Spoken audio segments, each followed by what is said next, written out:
One can be sure to give good advice if they put themselves into the other person's shoes and not just give advice of what they think, to really empathize. The secret of giving good advice is to give advice that works for you. Never tell anyone anything that you yourself wouldn't do. Oh, yeah, if you're willing to listen to others. People's problems. Yeah, if you listen to others and you take everyone else's advice, then you're going to be good at giving it. One can learn to give good advice, but not giving bad advice.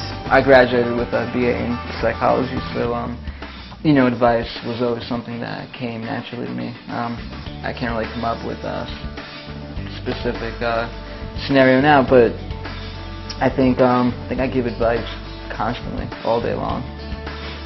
To give someone good advice is probably to listen to what he has to say about his own situation. I don't think you can ever be sure to give good advice. You can only give advice what works for you, and it may not work for other people, but I guess the more you know the person, the more you can think that you're giving them the right advice. Don't be flippant when you're giving people advice. Now, in order to get the feeling of this, you see, imagine a friend of yours comes to you and he says, I got 2 doctors that say I should have open heart surgery. And I have 2 doctors that say it will kill me. And these 2 doctors that say I should have open heart surgery, they say if I don't have it, I'm dead in 3 months. The other doctors say that if I do have it, I'm dead in 1 month. It won't work. It's just too much for me. I can't really think about it. Would you do me a favor? Take off a week and work through this information and make the decision for me. Now, if it's a good friend and you can take off a week, but here's life and death. You got to do it. But boy, are you loath to do it. Yeah? And how are you going to go about doing it?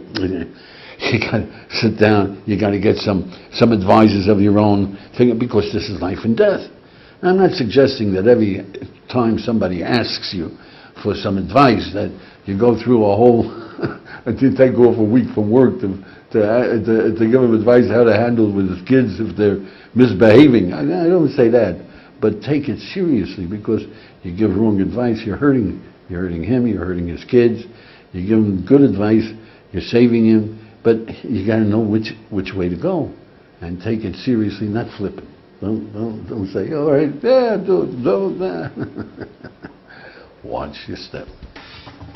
Someone asked me advice what kindergarten to send their daughter, and I felt like I gave her the right advice, and I didn't hide anything, and I just told her the honest truth about the kindergarten. The issue was a friend and the girl that he wanted to marry, and my advice was that they should actually take their time, and they did, and he's expecting a baby in a month. Once upon a time, one friend was in a difficult place, and he asked me to give him some advice. I told him I think the best way is to remove yourself from this terrible situation, put yourself in a new environment, and he did it, and it worked. I once was asked by someone to give him advice on a life decision, and I advised him that he should go see someone who's a lot smarter than I am. An example of good advice that I've given is for a fellow friend of mine to go to a rehabilitation, because if it worked for me, it could work for him. And that's a very honest answer from me.